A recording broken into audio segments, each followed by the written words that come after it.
Welcome back to the channel, my friends. Warhammer Man Studios. I'm Warhammer Man, and today we're taking a look at this week's Sunday preview. This video is sponsored by CMO Games. More on that later. Sunday preview. The slaves to darkness pour forth across the mortal realms. It's the first month of Warhammer releases in 2023, and things are kicking off with a bang. A new season of match play is unleashed upon Warhammer Age of Sigmar, while Archaon and Be'lakor muster new slaves to darkness, and the Warmaster steps foot onto the battlefield of Horus Heresy in a terrifying new form. So there is a video if you want to go ahead and check that out. We're going to take a look at the full article, not just the summary video. I wanted to just pull up this specific little shot from their video because it shows something we haven't seen before, and it's just a regular style base for Horus. I really like this. This is much better. It's not insanely over the top like the base that we have seen. I'm assuming that is like a separate style display base like we have seen for Horus Heresy models in the past. This one looks much more in line with what you would actually use or something like that. You can even add on bits to this without it being over the top. That being said, this model is awesome. We'll talk a little bit more about that later. Very disappointing though that it is in fact a Forgeworld resin model. I would have loved to see this come in plastic and would have 100% picked this up. Maybe even multiples to do a conversion with. So first and foremost, we have the General's Handbook, Pitch Battles 2022-2023 Season 2. So that is basically just the new pitch battles. Galician champions take center stage in the new season of match play with the General's Handbook, Pitch Battles 2022-2023 Season 2. This 96-page spiral-bound book contains a new battle pack, which focuses on supercharging your unmounted heroes. Alongside a slate of fundamental changes, there are new battle plans, grand strategies, and battle tactics to mix up your games. This is a must-have for anyone who enjoys match play events in Warhammer Age of Sigmar. So this is very cool. I like the idea that they're going to try to focus on unmounted heroes. They definitely need some love because even in the age of Hero Hammer, if you're on foot and you have just a regular movement speed, you're basically irrelevant. Definitely looking forward to the changes, and I will be picking up that Pitch Battles book. So we see there's a regular Slaves to Darkness Battletome and then a limited edition one as well, a little fancier. We know the prices on these are pretty consistent. I don't need to pick this up because I already got the Army box set. A dark storm coalesces over the mortal realms as Battletome Slaves to Darkness arrives. This tome is 128 pages of Slaves to Darkness goodness, covering all the lore and rules you need to know to field your own dark legions under the watchful eyes of gods. This Battletome will also be available in a beautiful limited edition version, which features gold gilt page edges, a soft touch cover, and a red ribbon bookmark. Alright, so now some new stuff here. We got the Vanguard Slaves to Darkness. Alright, so 17 models in the set. Looks like some Choas Warriors, some Chaos Knights, a Chariot, and I don't actually see a hero in here, but I may just be missing him. Raise a warhost and run roughshod over the mortal realms with this Vanguard box, which contains 17 miniatures, including a Chaos Lord, 10 iconic Chaos Warriors in full multi-part glory, 5 Chaos Knights with new upgrade sprues, and a chariot which can be pulled by horses or savage gore beasts for line-breaking charges. Oh, okay, so that is the Chaos Lord right there in the middle. I see, I missed this one right here. So we've got 5, the Chaos Lord in the middle, and then 5 of the Knights, and then the chariot as well. So this is an important box set because these are actually all new Chaos Warriors, which is super cool. The previous ones they had in the start collecting were pretty nice as well, but I think these are even better.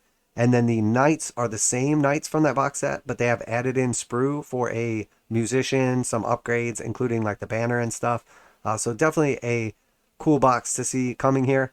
So yeah, overall looks like a nice box set. We'll do a little breakdown and figure out the value and everything, and post that up as well.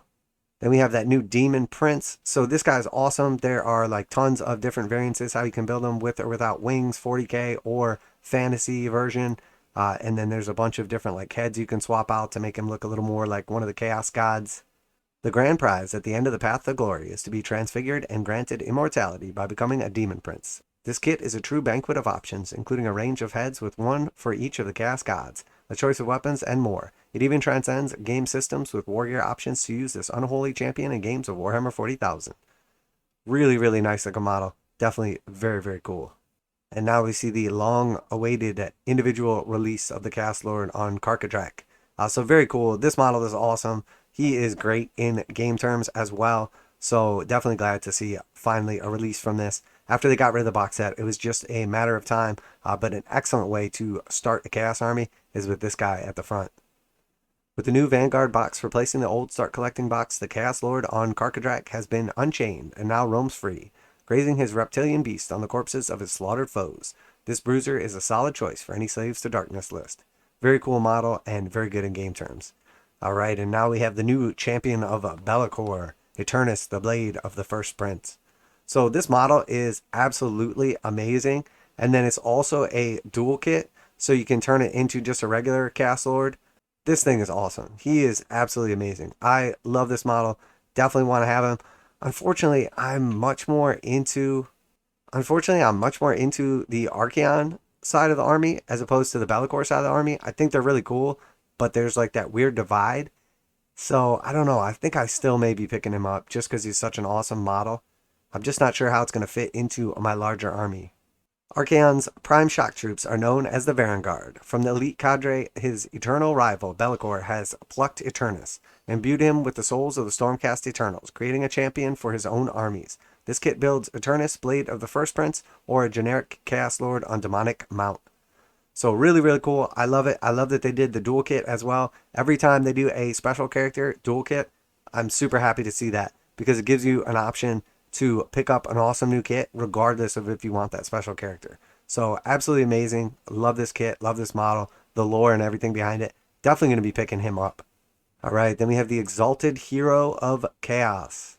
So a little underwhelming after the models we've just taken a look at. Still cool overall. Again, probably going to be maybe a little bit better with the new kind of aim of making unmounted heroes a little more relevant. With the action of Gallet favoring heroes in the new General's Handbook, demonic mounts are out and comfy boots are in. The Murderous Champion will make an ideal pairing with the unit of Chaos Chosen in a Galician command detachment. Alright, and then next we have the Chaos Chosen. So I already have too many of these from the box set, but very cool models. Definitely a big fan of these. Chaos Chosen are elite warriors who love nothing more than using their soul splitter weapons to free their foes from the burden of the mortal coil. They are the hammered, crushing all before them. So really, really cool models right here. Absolutely love them. Unfortunately, there's not much of a place in my army for these. I'd rather have either more warriors or knights. Alright, and then here we have the Chaos Warriors. I'm a big fan of these. I really like these. The last set that was in the Start Collecting box, those warriors were nice. And even the ones before that were pretty good. So honestly, the various sculpts have held up pretty good over the ages. But to tell you the truth, these are for sure standouts for me.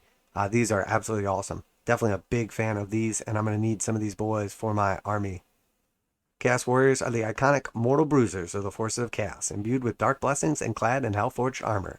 These imposing warriors march to battle with the hand weapons of encircled halberds, hacking away at foes from behind their hulking ruin shields. Alright, and then next we have the Chaos Knights. I absolutely love these models right here. There are fewer sights as terrifying as the Chaos Knights thundering across the horizon, lances down, ready to skewer their foes. This standalone release comes with an upgrade sprue including command options to adorn your knights with appropriately terrifying accessories such as banners, instruments, and champion paraphernalia. So very cool. I already like this kit. It was absolutely amazing. This is the same kit from the Start Collecting box, but now with that extra sprue, you're able to fill them out appropriately. Next we have the Ogroid Theradons. So I do really like these models. They just came out in the new box set. Very, very nice. Go well with the Ogroid Myrmidon. And they've got some cool abilities, special stuff to take them as a battle line if you do have a Ogroid Theradon in your army. Slaves to Darkness armies feature no shortage of ways to pulverize their opponents. But if you're looking for a unit with just a little extra oomph, the savage Ogroid Theradons are just the ticket.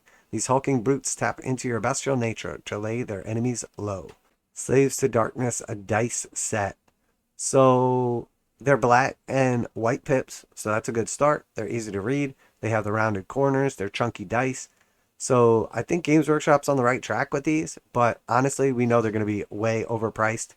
I do like that there's actually 20 in the set. They definitely try to pull a fast one with those recent dice only giving you 15. But 20 in the set again, you know they're going to be, what, like $38 or something like that. Just way overpriced for what is, in my opinion, just mediocre looking dice. I do like that they are very legible, though. Add the final piece to your Dark Panoply with the Slaves to Darkness dice set, consisting of 20 dice cast in black and white and featuring an 8-pointed star of chaos on the 6th face. They're perfect for invoking the gods to bless your warriors with gifts rather than spawn them. Alright, and then we have Horus Heresy, Horus Ascended. So this is the base that I just absolutely think looks terrible, the display base. Without that, he looks exponentially better. Part of the problem with this base is it draws way too much of your attention. The first thing you do is like look at the base, not at the awesome model perched atop it. If this guy was plastic, I would 100% be picking him up, but because he's resin, it's a big pass for me, unfortunately.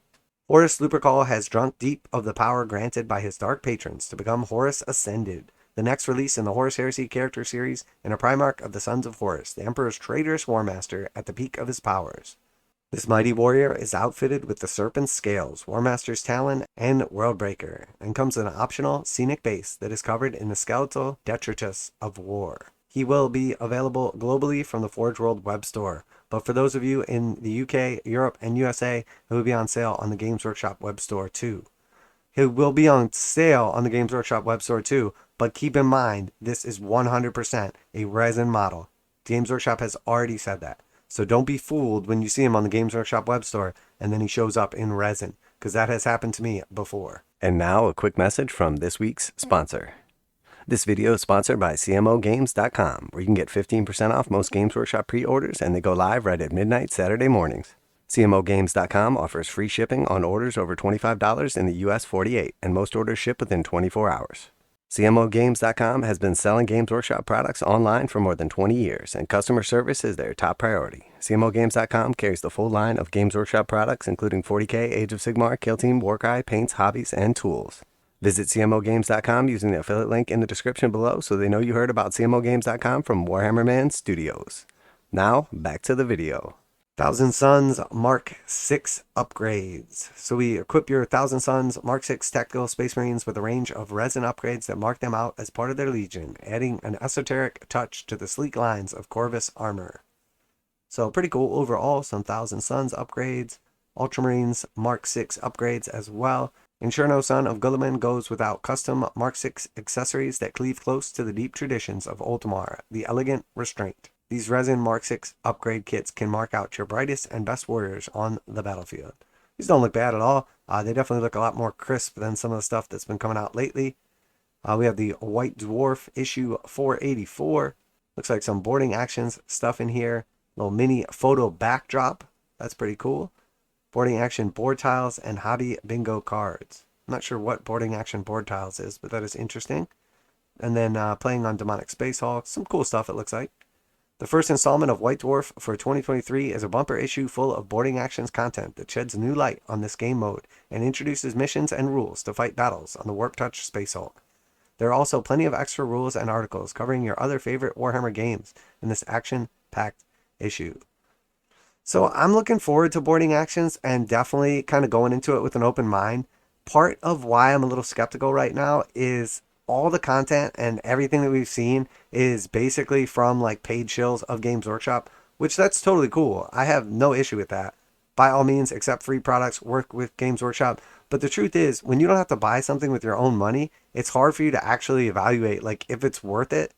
So for me, like I really want to get my hands on boarding actions, play it a little bit, and then see, hey, is this really that cool? Or is it just like a little fad that's going to be fun for, you know, a couple months and then lose support and nobody's going to pay attention to it anymore? Because I could honestly see it being really popular and really cool, or I could also see it just fading into the shadows like 6 months from now. So we'll see. It's a big investment for a lot of people to put like $270 just towards like the actual board itself and the book. So we'll see. I'm going to take it with a grain of salt, and I'm going to give you guys my honest opinions, which you can obviously always count on. All right, and then from Black Library, we have Garro, Knight of the Grey Limited Edition. So these always go pretty quick. If you are into this, I would not hesitate. James Swallow tells the story of Nathaniel Garro's final hours during the Horus Heresy in Garro, Knight of Grey. This heroic warrior is drawn into an inevitable confrontation with his father, Mortarion. This limited edition is a gorgeous artifact bound in a deep red faux leather with an inlaid metal emblem and features the author's signature plus interior art. It's limited to 2,500 copies.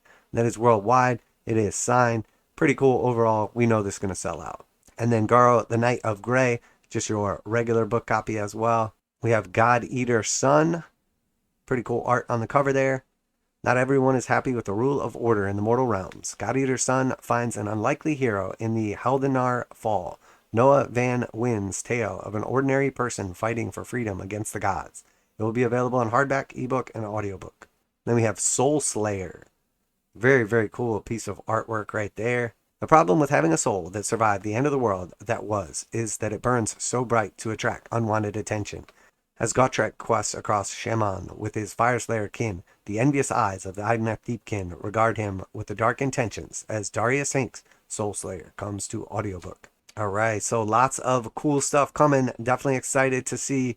Unfortunately, this Horus is resin, or I would definitely be much, much more excited about him.